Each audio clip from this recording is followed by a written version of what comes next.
벽없된 새벽에 나오시는 귀한 성도 여러분, 하나님의 크신 은총이 여러분의 함께 축복합니다. 느헤미야는 바로 이 앞에 보게 되면 에스라라는 그 성경이 있습니다. 바로 에스라 다음에 느헤미야죠. 이 느헤미야는 3차 포로 귀환을 다룬 그런 말씀입니다.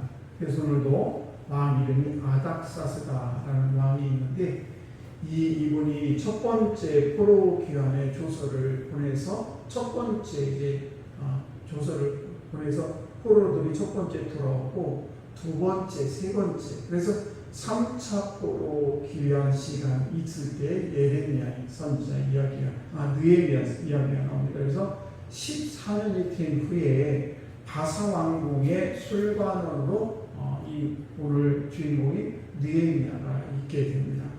그래서 예루살렘 성이 벽이 다 무너지고 또 문이 불탔다는 이 소식을 접하게 되죠.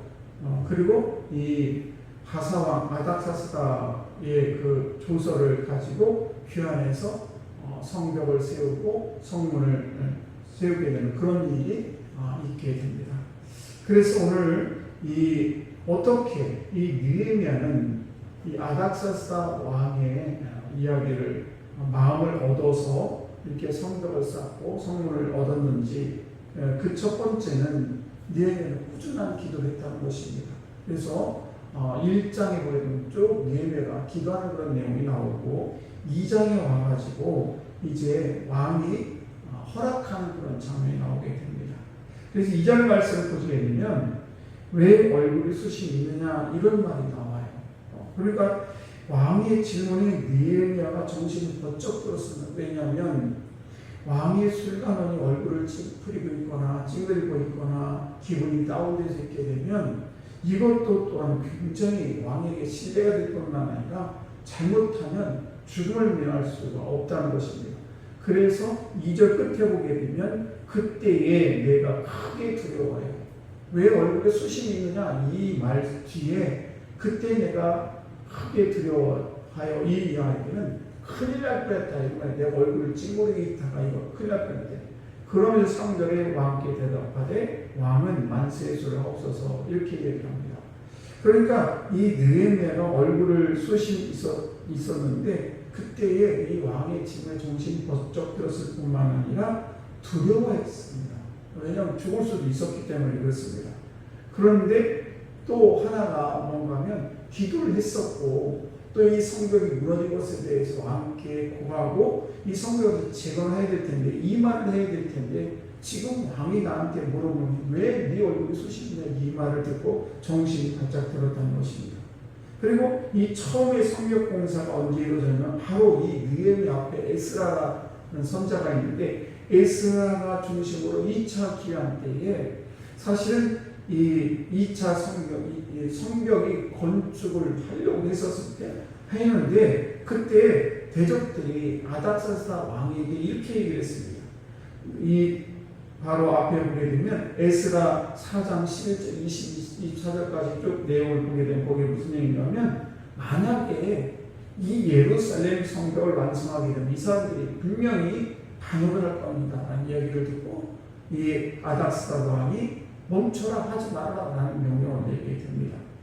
그래서 그것이 중단이 됐는데 그 상황에서 지금 느헤미야가 지금 우리 성이 다 무너졌는데 이걸 재건하고 싶은가를 한다면 이거 완전히 반역이지 않습니까? 그러니까 이 말하기가 너무 어려웠습니다. 그러면서 오늘 말씀 보시게 되면 뭐라고 하냐면 이 왕께 대답하다 왕은 만세주옵소서 하면서 내 조상들이 묘실이 있는 성읍이 이렇게 얘기합니다. 예루살렘 성이 무너졌습니다 하지 아니하고 예루살렘이라는 말은 다 빼고 내 조상들의 묘실이 있는 그곳이라고 얘기합니다. 그러자 왕이 이렇게 그 말을 듣고 예루살렘 성이었더라면 내가 저번에 분명히 멈추라고 했는데 또 그걸 하겠다고 이렇게 하면서 화가 나고 상당히 죽을 수도 있었지만은 이 느헤미야 선자는 상당히 굉장히 지혜로운 말했다는 것을 알 수가 있습니다. 그래서 우리가 부흥에 필요한 우리가 가정이 됐던 교회가 됐던 나라가 됐던 이런 부흥에 필요한 여러 가지 요소 중에 하나가 뭔가 하면 첫 번째는 기도고 두 번째는 지혜로운 말을 해야 된다는 것입니다. 가정에서도 그렇죠. 부부 간의 싸움이 일어나는 이유가 뭡니까? 지혜로운 말을 못해서 그래요. 그래서 우리가 항상 우리가 뭔 일을 할 때는 무슨 일 할 때는 항상 기도를 하는 것이 첫 번째고 두 번째는 어떻게 말을 지혜롭게 할까라는 것을 늘 생각해야 된다는 사실이에요. 그래서 이 느헤미야는 아주 지혜롭게 예루살렘 성벽이 무너져 나가지 아니하고 내 조상의 묘실에 있는 곳이 무너져서 이렇게 얘기를 하는 것을 보게 됩니다. 그래서 이 왕이 이 금지시켰던 이것이 다시 재건이 되는 그런 일이 있다는 사실입니다. 그래서 우리가 이 세상을 살아가면서 지혜로운 말이 참 중요하다는 것을 알 수가 있습니다. 어느 날 한 청년이 사귀었던 처녀의 집에 갔습니다. 그래서 평소에 배에 가스가 많이 차서 걱정하던 이 청년이 너무 긴장한 나머지 이제 그 아가씨의 집에 가가지고 첫 손을 보이는데 그만 방귀를 뀌고 말았습니다. 그때 이 청년이 얼마나 당황했겠습니까? 그런데 그 청년의 아버지가 옆에 있다가 옆에 있는 강아지한테 이렇게 얘기했습니다. 해피야 저리 가라 이렇게 얘기했습니다. 그래서 마치 강아지가 방귀 낀 것처럼 그렇게 표현해서 내 장인된 이 양반이 참 지혜롭고 그리고 남을 배려할 줄 아는 사람이구나 라는 생각을 들게 됐습니다. 그래서 그 이야기를 듣고 너무 감격한 나머지 너무 감사하다가 그만 또 한번 방귀를 뽕 끼고 말았습니다. 그때 장인될 사람이 이렇게 얘기했습니다. 해피야 저리 가라니까 잘못하면 너 똥 뒤집어 쓰겠다 이렇게 얘기했습니다. 그러니까 그 유머를 듣고 그 옆에 있던 그 아가씨의 집에 있던 많은 사람 다 웃었지만은 이 남자는 웃을 수가 없었죠. 그리고는 결국 지혜로운 말을 하지 못한 것 때문에 결국 두 남녀는 사소한 일로 이렇게 헤어지고 말았다는 것입니다. 그렇습니다. 우리가 말 한마디로 관계가 깨질 수도 있고 말 한마디로 견고해질 수도 있습니다. 그래서 말 한마디로 쉽게 상처를 받는 것도 문제입니다.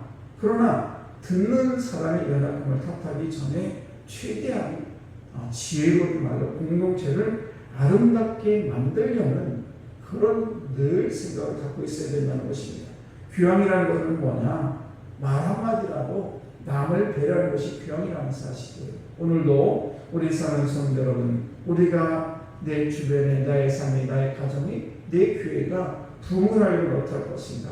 꾸준한 기도가 당연한 것이고 또 우리가 지혜로운 말을 해야 된다는 사실입니다. 오늘도 우리 사랑하는 성도 여러분들이 꾸준한 기도와 지혜로운 말에서 여러분의 가정이 우리 교회가 복된 그 복된 삶이 되기를 주의 이름으로 축복합니다.